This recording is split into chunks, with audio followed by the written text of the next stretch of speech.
Maya Jefferson walked into the airport early in the morning, pulling her small black suitcase behind her as she checked the time on her phone. She had arrived 2 hours before her flight because she never liked rushing, and today was even more important than usual. Most passengers around her were thinking about vacations, meetings, family visits, or new adventures, but Maya was thinking about something completely different. She was here on a mission that no one around her could guess.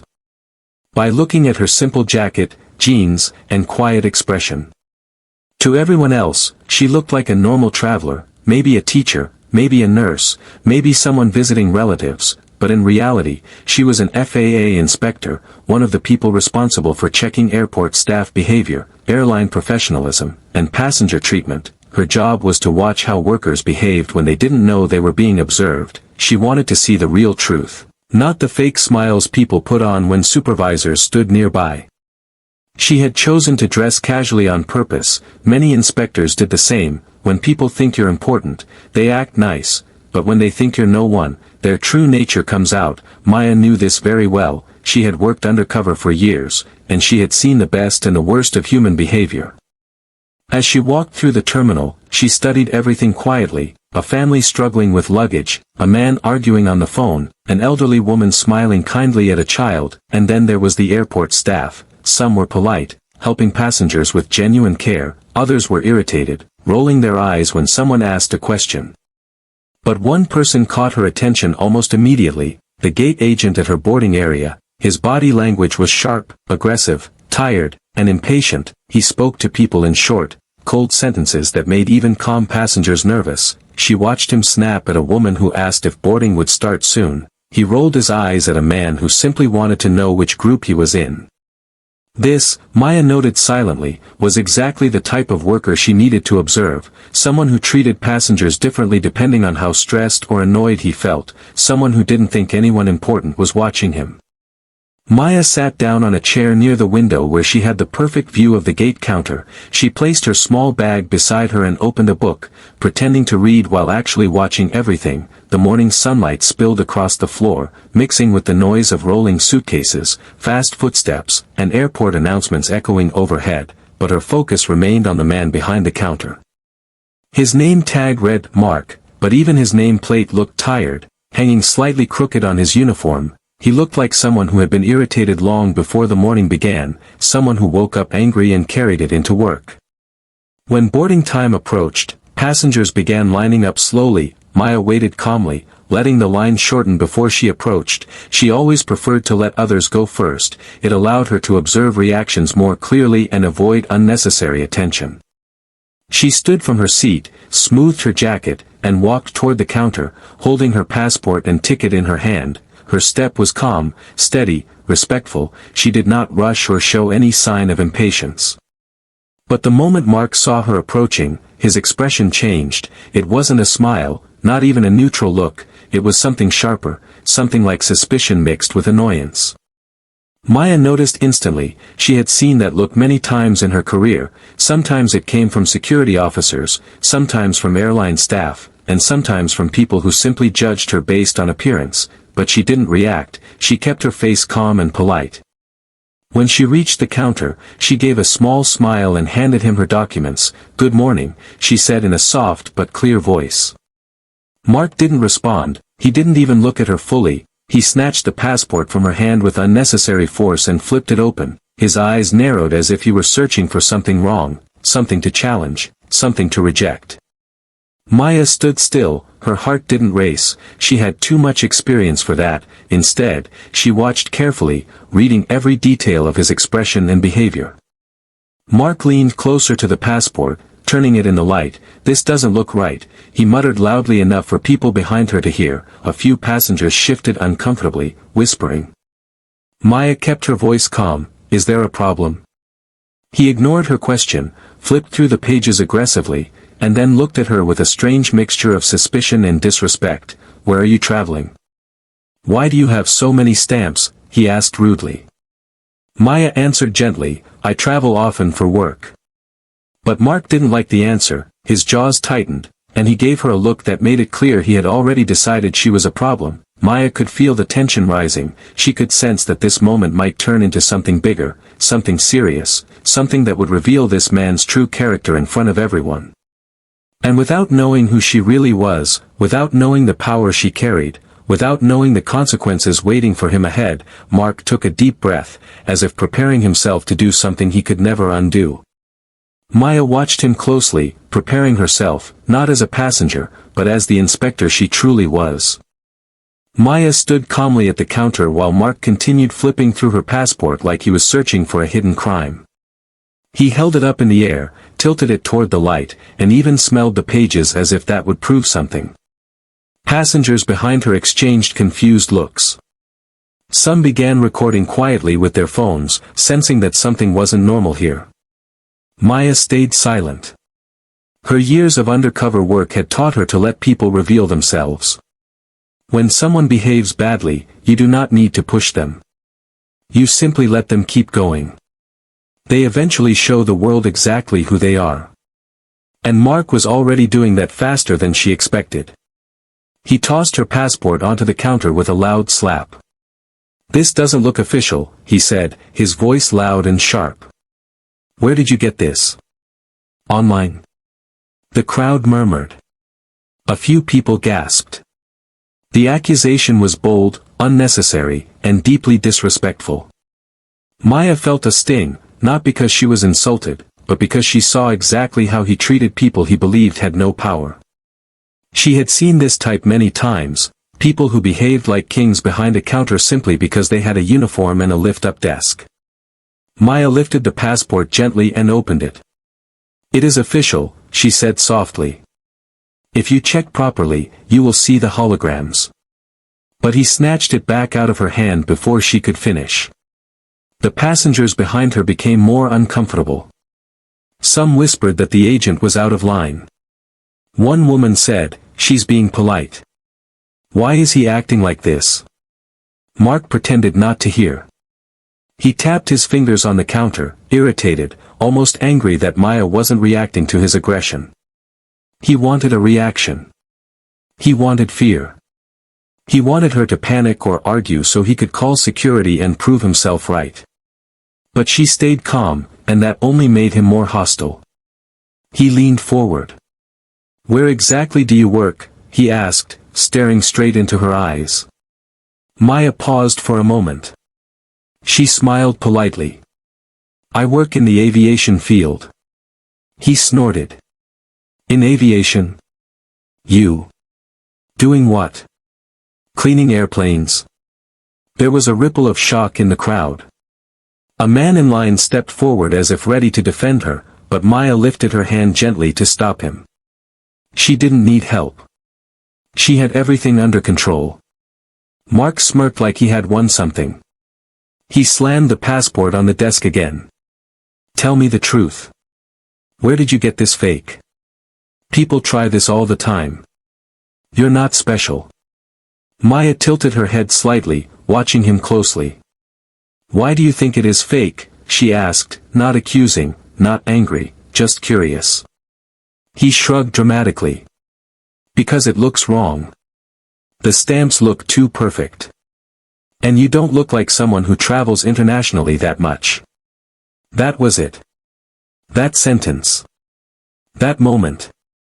The line where disrespect turned into something deeper and uglier. Maya had been trained to stay calm, but she also knew how to recognize real bias. His words were not about her documents, they were about her. Still, she stayed steady. Her silence forced him to speak more, and the more he spoke, the worse he sounded. He lifted the passport one last time. "I'm not letting you board with this," he declared loudly. "You are not flying today." The entire terminal went still. A few people gasped. A woman whispered, "Oh no." He didn't just say that. Mark then did something no one expected. He put his fingers on the edge of the passport and began tearing it. Maya's eyes widened slightly, not in fear but in disbelief. Passengers shouted, "Stop. You can't do that. That's illegal." But it was too late. The passport ripped down the middle like paper from a notebook. Everyone froze. Mark held the torn pieces proudly, like he had achieved some great victory. "There," he said. "Now maybe you'll learn not to play games with me." Maya looked at him with calm eyes. She didn't flinch. She didn't speak. She simply stared, and that stare made Mark shift uncomfortably as if he had just realized he did something far bigger than he understood. Then Maya asked one quiet question. "Are you completely sure about what you've just done?" Her voice was so steady, so controlled, that it sent a shiver through the people watching. A few stepped back. A few leaned forward. Something in her tone hinted that the story was about to take a very sharp turn. Mark frowned, confused. "Yeah. I'm sure." "Why?" Maya slowly reached into her bag. Not fast. Not dramatic. Calm. Quiet. Controlled. Every movement carried meaning. Passengers held their breath. Mark took a step back, suddenly unsure. Maya's fingers touched something inside her bag, something that would change everything. And Mark had no idea that he had just torn apart the passport of a federal inspector. Maya didn't pull out her badge yet. She knew the moment wasn't right. Instead, she simply kept her hand inside her bag, her calm eyes fixed on Mark. The crowd behind her whispered louder now. Many of them had recorded the entire scene. One older man even stepped forward and said, "Sir, you can't tear someone's passport. That's government property." But Mark shot him a glare and snapped, "Mind your business." The man backed away, shaking his head. The terminal felt tense, thick, heavy with a sense that something big was about to unfold. People stopped walking. Children stopped talking. Even the announcements over the loudspeakers felt quieter. Maya took a slow breath. She knew exactly how to handle men like Mark, people who used a uniform as a shield to hide their insecurity, their frustration, their bias. She had seen it before, but rarely in a moment this bold. She had expected unprofessional behavior, maybe rude words, maybe a fake excuse to delay her boarding. But tearing a passport? That crossed a line most workers would never dare to cross. "It's over," Mark said, waving the torn passport pieces like a victory flag, "You're not flying today. So step aside." Maya didn't move. She didn't even blink. Her silence made his anger grow, like her calmness insulted him. "You heard me," he barked, "step away from my counter." Passengers gasped at his tone. A young woman whispered to her mother, "Why is he talking to her like that?" Someone else muttered, "He's going to get fired." But Mark didn't hear any of them. He was too focused on what he believed was his authority. "Sir," Maya said finally, her voice low, steady, and strangely powerful, "you just destroyed a federal document in front of witnesses." Mark scoffed. That wasn't a passport. It was a fake. His voice had confidence, but his eyes showed a flicker of doubt. His hands trembled slightly. The first crack in his armor. "That document was issued by the United States government," Maya said, her tone unchanging. Some passengers leaned in closer. A man in a suit whispered, "Oh boy, he's messed up." Mark crossed his arms, trying to regain power. "Look lady, I've been doing this job for 15 years. I know a fake when I see one. You're not going anywhere. And I don't care who you call or what you say." Maya looked at him for 3 long seconds. Silent. Still. Then she reached into her bag and pulled out her phone, not her badge, not yet. She opened the camera app, hit record, and lifted it slightly so the torn passport pieces were clearly in the frame. "What are you doing?" Mark demanded, his voice shaking just a little. "Documenting," she said simply. Passengers murmured again. Mark's confidence began to crumble. His face turned red. He took a step forward as if to snatch the phone from her hand. "Put that away or I'll call airport security on you," he threatened. Maya tilted her head. Please do. Her calmness terrified him more than anger would have. He wasn't prepared for a passenger who didn't tremble, didn't plead, didn't get scared. He was used to yelling until people backed down. He wasn't used to this. He grabbed the desk phone and dialed a number. Security to gate 14, he barked, we have a passenger refusing to follow instructions. People around them scoffed. A woman called out, she's not refusing anything. You ripped her passport. Another added, you're the one breaking rules. Mark slammed the phone down, ignoring them. Maya held her camera steady. She recorded his every move, every expression, every lie. She knew security would arrive any moment, but she wasn't worried. They were trained. They knew the law. They would know exactly what he had done. Within minutes, 2 airport security officers appeared through the crowd. Mark puffed up like a balloon, walking toward them with a satisfied expression, pointing at Maya dramatically. That's her, he said, she tried to use a fake passport. I destroyed it. She's causing a disturbance. Both officers turned to Maya. One of them had already noticed the torn passport pieces in Mark's hand. Maya lowered her phone and slipped it into her bag. She reached inside again, but this time, her fingers touched the badge case. She looked at the officers, then at the growing circle of passengers watching with wide eyes, then at Mark, whose smirk said he thought he had already won. Maya opened the badge case slowly, carefully, deliberately. The crowd went silent again. Even the officers froze. Even Mark stopped breathing. What she revealed next would crack open the truth Mark had never imagined. And his entire world was about to collapse in front of everyone. Mark stared at the badge in Maya's hand, but his brain refused to accept what his eyes were seeing. The shiny metal seal. The official markings.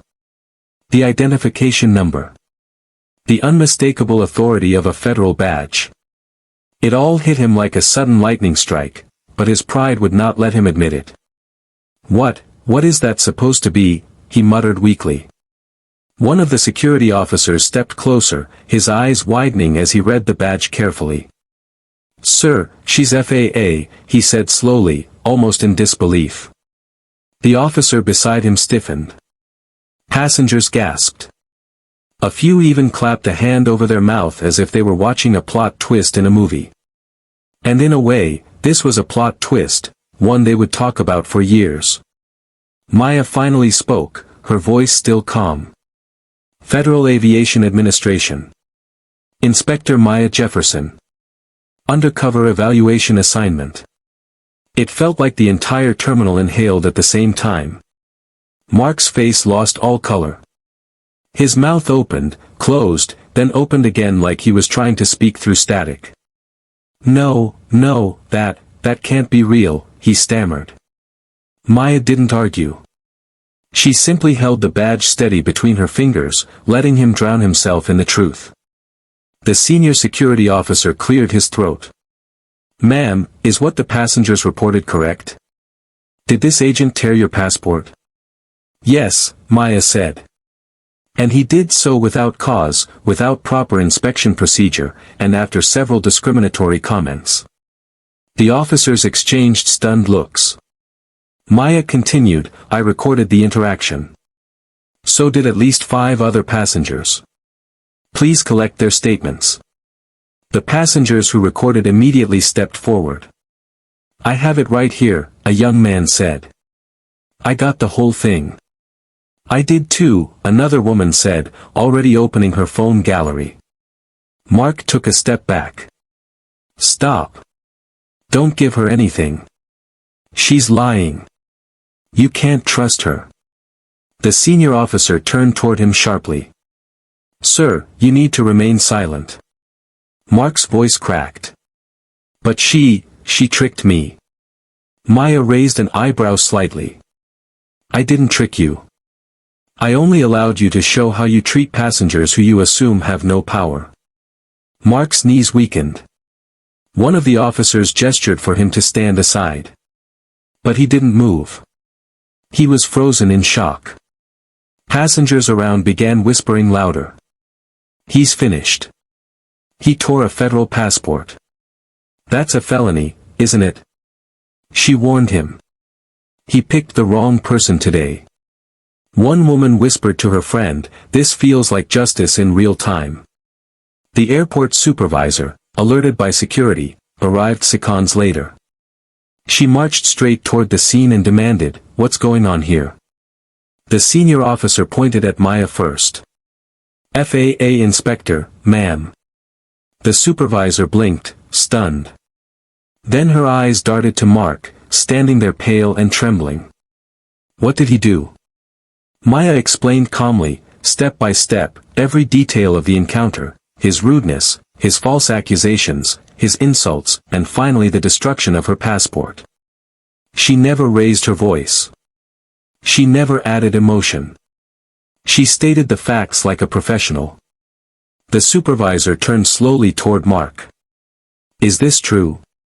Mark swallowed hard. I thought. I mean she looked suspicious." The supervisor cut him off sharply. "Suspicious? What does that even mean? She handed you a valid passport and you destroyed it." I didn't know," he whispered. "That's the problem," Maya replied softly. "You didn't know, because you didn't think you needed to." Those words sliced deeper than any weapon. Mark looked like a man whose world was collapsing from the inside. The supervisor straightened her uniform. "Security, please escort him to the office." Immediately. Mark's body shook as the officers stepped closer. He tried one last time to defend himself. "You can't do this. I've worked here 15 years. I didn't mean to." The supervisor's voice was ice. "You tore up a federal passport. You verbally harassed a passenger. You disrespected an FAA inspector. This is beyond a mistake. You violated federal law." As security guided him away, he turned back one last time, but Maya had already shifted her attention to helping the officers gather witness statements. The moment she looked away, Mark realized something painful. He had been invisible to her power until it was too late. He wasn't a threat. He wasn't important. He was just another case for her file. Passengers watched silently as he disappeared around the corner, his career ending with every step he took. Maya then picked up the torn pieces of her passport and handed them to the supervisor.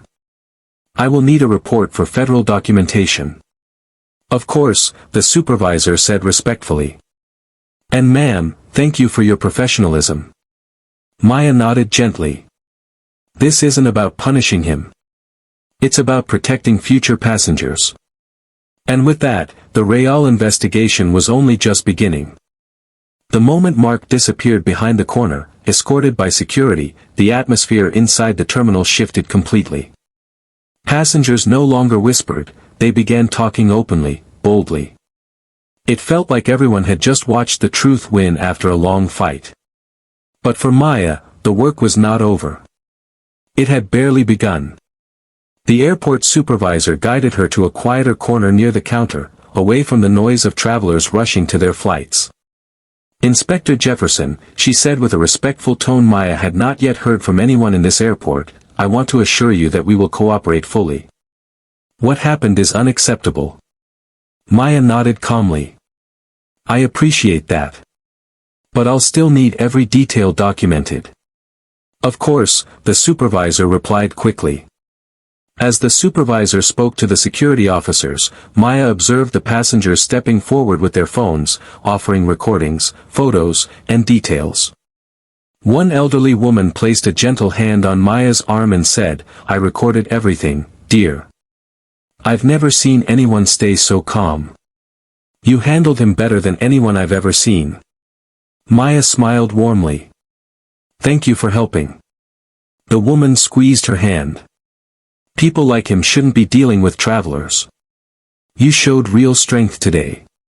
The passenger's support wasn't something Maya needed, but it was something she deeply appreciated. Her job could be lonely. Most people never knew she was the one helping fix the broken parts of airports across the country.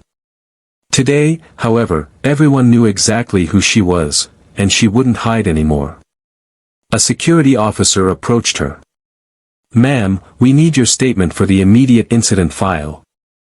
After that, there's something else you should see." Maya raised an eyebrow. "Something else?" "Yes," the officer said.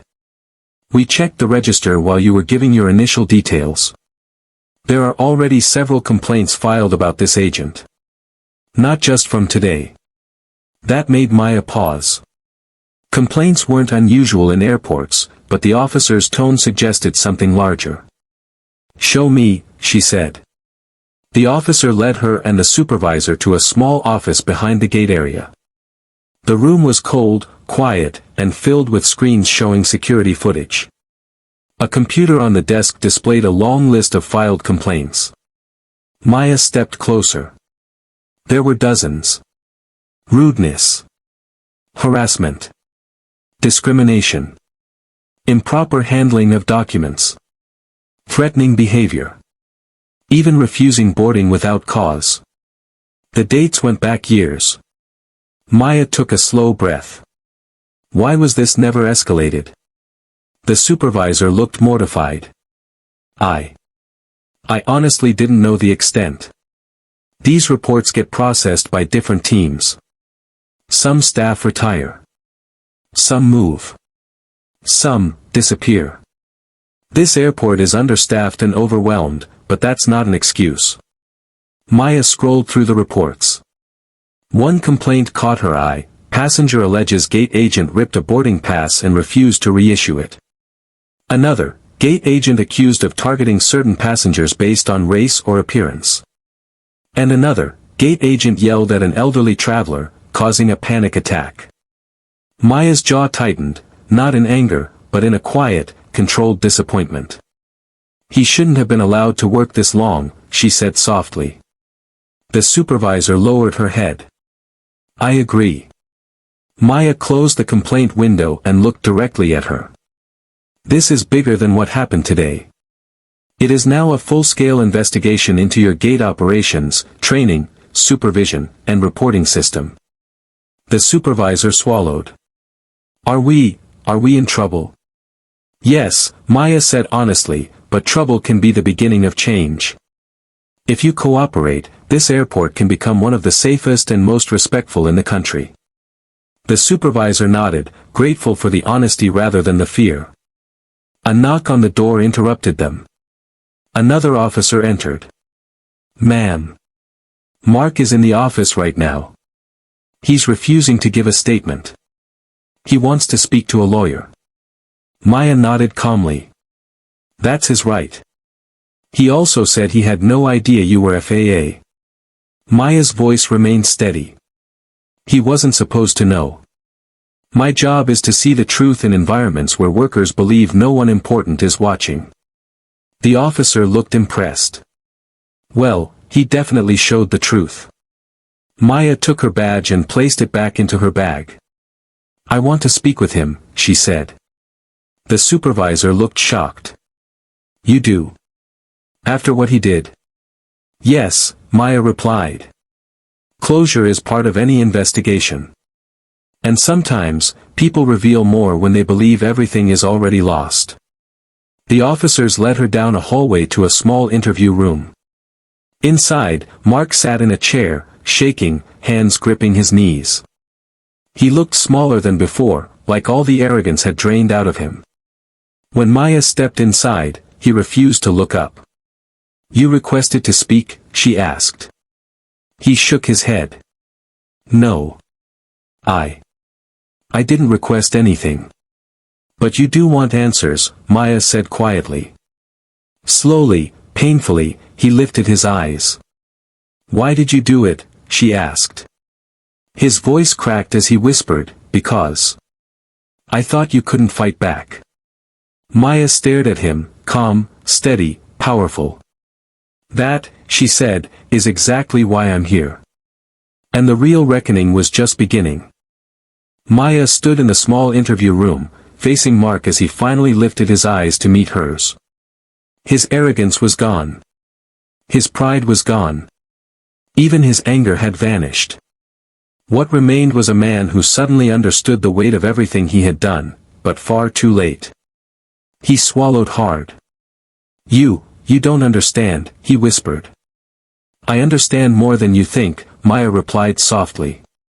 Mark shook his head slowly as if trying to explain something even he didn't fully understand. "Every day," he said, "every single day, people yell at me, push me, blame me for things I can't control. I'm always the bad guy. The one they shout at when their flights are late. The one they insult because they're stressed. After years of this, I just stopped caring." Maya listened without interrupting. He continued, voice breaking, "And then you walked up. Calm, quiet, like you didn't fear anything. I thought you were another person who would dump their problems on me. So I reacted before you even said a word. That still doesn't explain why you tore my passport," Maya said. Mark closed his eyes. "I wanted control. I wanted power over someone, anyone. Just for once." Something in me snapped. The truth hit the room with a heavy silence. He wasn't evil. He wasn't a monster. He was a broken man who used authority to cover his pain, hurting others because he felt hurt. But that didn't excuse anything. "You abused your position," Maya said gently but firmly. "That wasn't stress. That was cruelty." Mark lowered his head. "I know." For a moment, Maya studied him. The trembling hands, the defeated shoulders, the regret spilling from every breath. She had met workers like him before, people who misused their uniforms because they had forgotten why they wore them. "You're going to lose your job," Maya said quietly. His face tightened with pain, but he didn't argue. He knew it was true. "You may face charges," she added. He winced, but again, he made no excuses. "Mark," she said softly, "understand this, I'm not here to destroy you. I'm here to protect the people who trust this airport. You made choices that hurt them, and me." His eyes filled with tears he tried to hide. "I'm sorry," he whispered. "Not because you're FAA. But because I finally see what I became." For the first time, Maya felt a shade of sympathy. Not forgiveness, sympathy. The kind one feels for a person who fell far without realizing it. Before she could respond, the door opened. The airport supervisor stepped inside.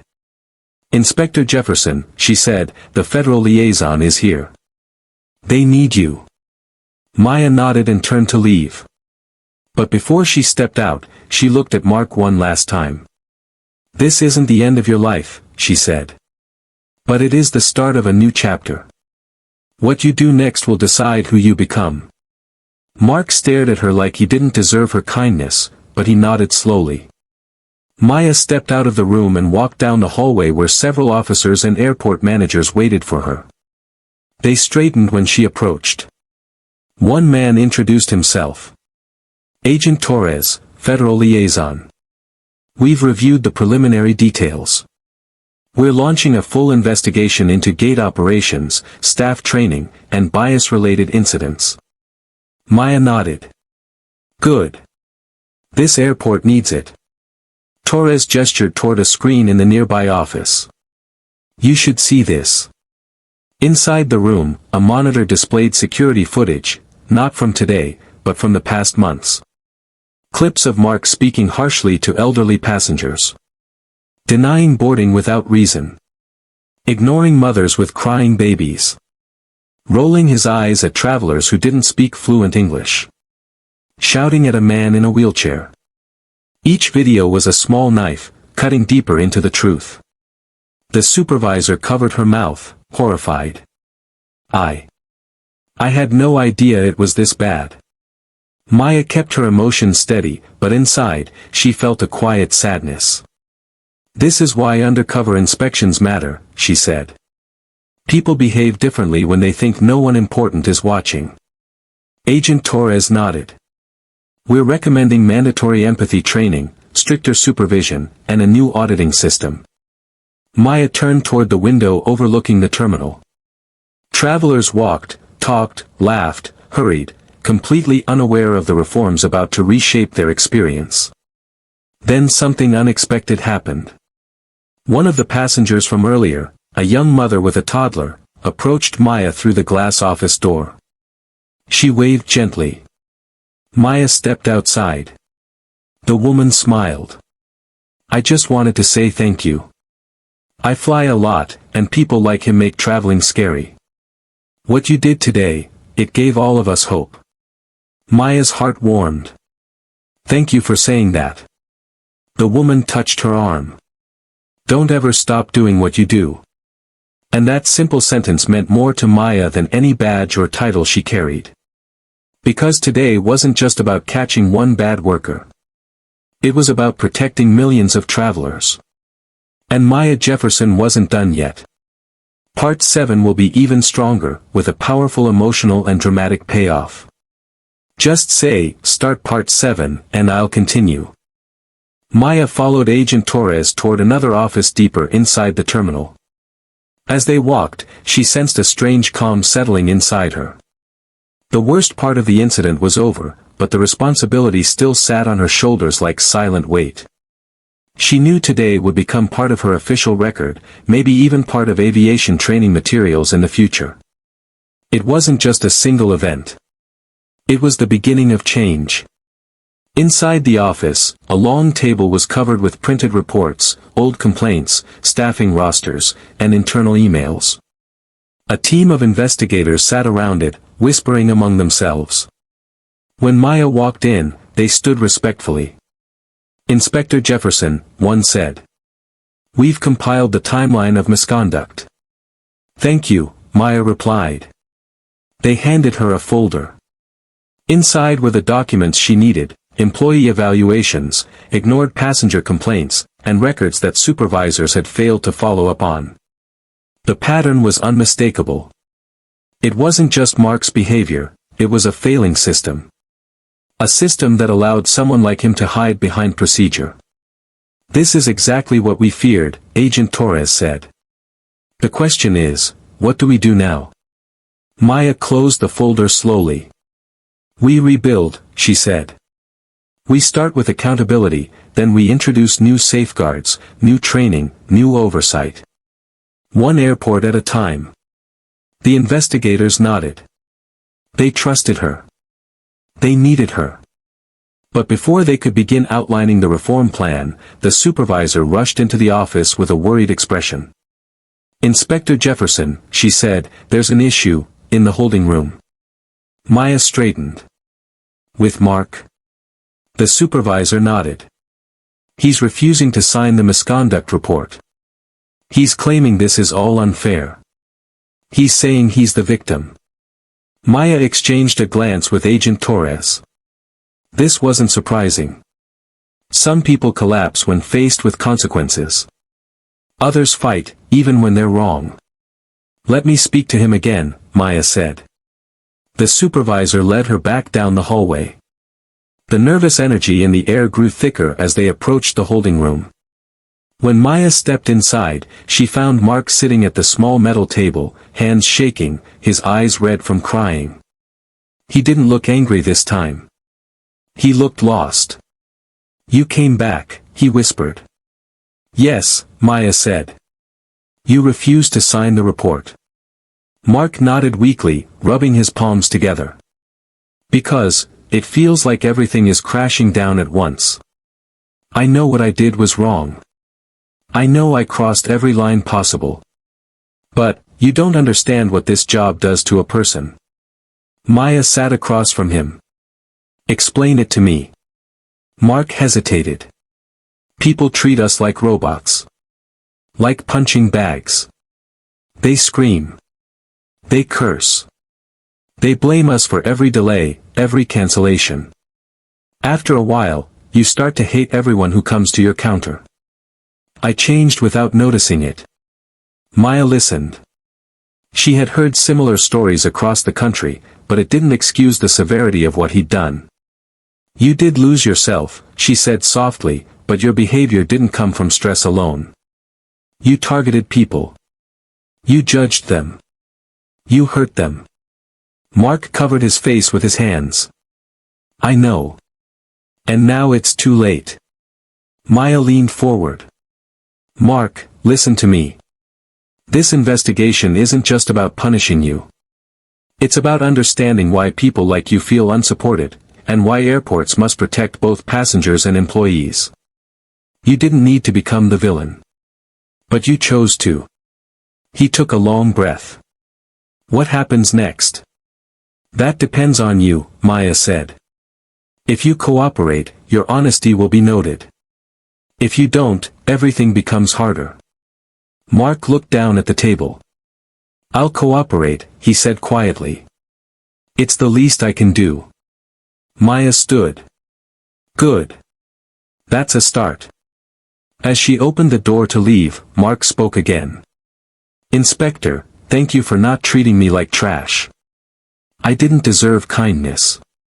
Maya looked back at him. Everyone deserves a chance to grow. But no one deserves to be mistreated. Remember that. Then she stepped out, closing the door behind her. The supervisor met her in the hallway. Well, he'll cooperate, Maya said. But this airport needs immediate action. Agent Torres approached. We're ready when you are. Maya took a deep breath. She glanced out at the travelers walking through the terminal, parents holding their children's hands, elderly people carrying bags, students heading to new adventures. All of them vulnerable. All of them trusting the system to protect them. All right, Maya said. Let's fix this place from the ground up. Torres smiled. That's why you're the best. Maya didn't need praise. She only needed results. And tomorrow, the entire airport would wake up to the biggest operational overhaul it had ever seen.